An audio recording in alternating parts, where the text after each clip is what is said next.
podcast sur le netlinking. Dans celui-ci, on va parler finalement de la place du netlinking dans une stratégie SEO globale. C'est un petit peu l'idée, on le sait, hein, le SEO, on en parle tout le temps, c'est trois piliers, la technique, le contenu, le netlinking et deux leviers. Dans le sens où les vrais gains de position se font sur le contenu et sur le netlinking. La technique, l'amélioration de la technique, nous permet en fait de limiter entre guillemets la casse et d'être moins mauvais que les autres. En soi, c'est déjà énorme parce que la partie technique, c'est ce qui peut faire gagner énormément de positions, mais finalement parce qu'on va réussir à être moins mauvais que les autres, puisqu'à la fin, aucun site n'est parfait. Le contenu et le netlinking sont deux investissements de valeur ajoutée par rapport au site, avec pourtant une différence qui est notable. Quand vous travaillez la technique, vous travaillez sur le site. Quand vous travaillez le contenu, vous travaillez sur le site. Quand vous travaillez le netlinking, vous êtes en dehors du site. Vous investissez ailleurs. Il faut donc toujours se poser la question de la légitimité du netlinking. De base, on doit toujours renforcer son propre site. Le netlinking ne peut intervenir que à des endroits ou à des moments où clairement, à cause de la concurrence, le contenu plus la technique n'arrivent pas à vous permettre d'atteindre vos objectifs. C'est hyper important de faire la différence entre les deux parce que ça replace bien la place du netlinking dans une stratégie SEO.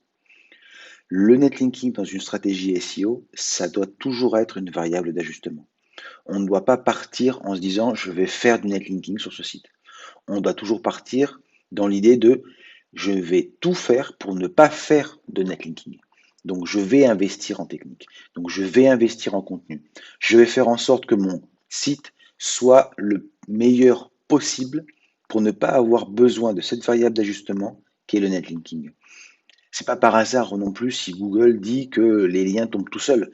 On sait qu'en soi c'est relativement faux, mais des vrais liens arrivent.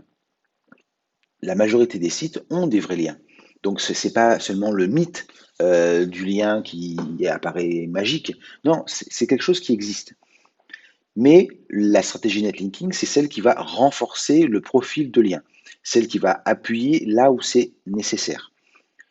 Donc, on doit quand même toujours se poser la question, comment j'investis le netlinking dans une strate globale? Et se dire, investir en netlinking, en soi, c'est un coût qui peut être très important, mais qui ne concerne pas mon site. Donc, c'est quelque part de l'argent perdu.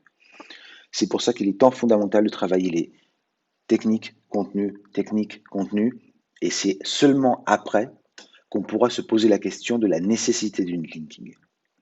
On va toujours le voir d'un point de vue variable d'ajustement, on va toujours le voir en dernier.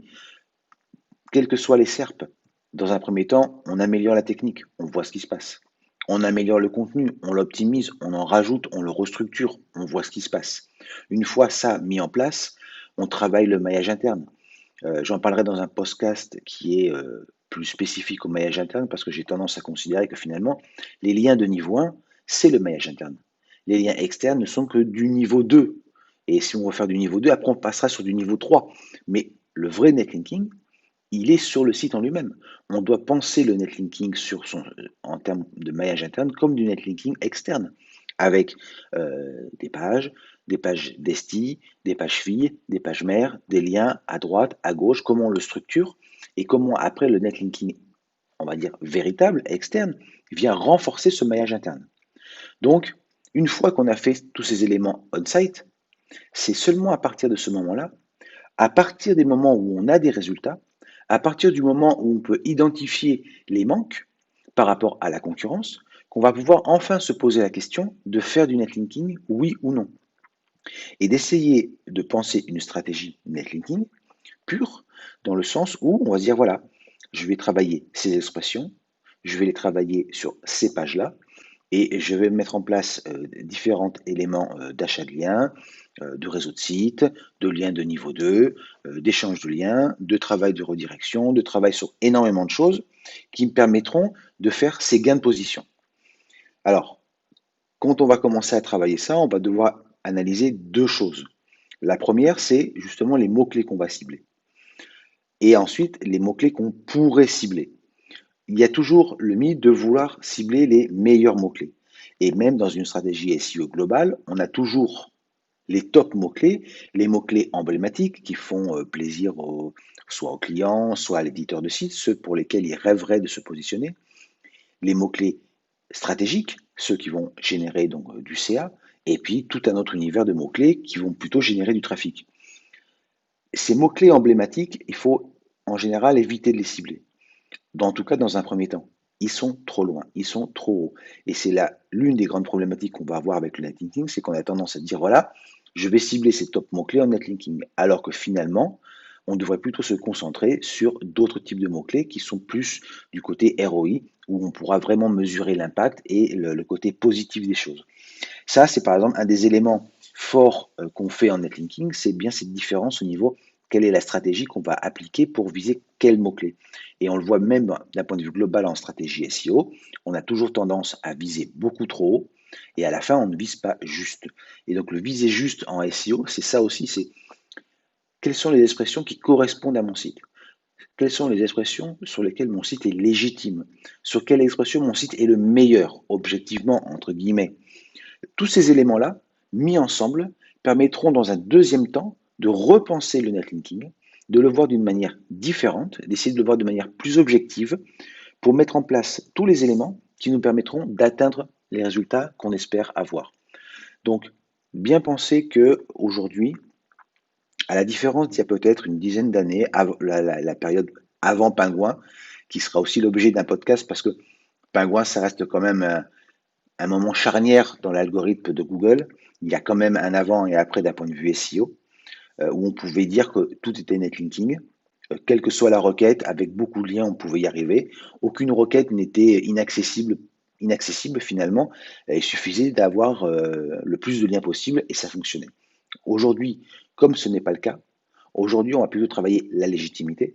Et donc, on doit donc bien se poser les questions de la place du netlinking dans cette légitimité. Si on devait regarder basiquement les choses, on devrait se dire, le netlinking aujourd'hui, c'est du 100% branding.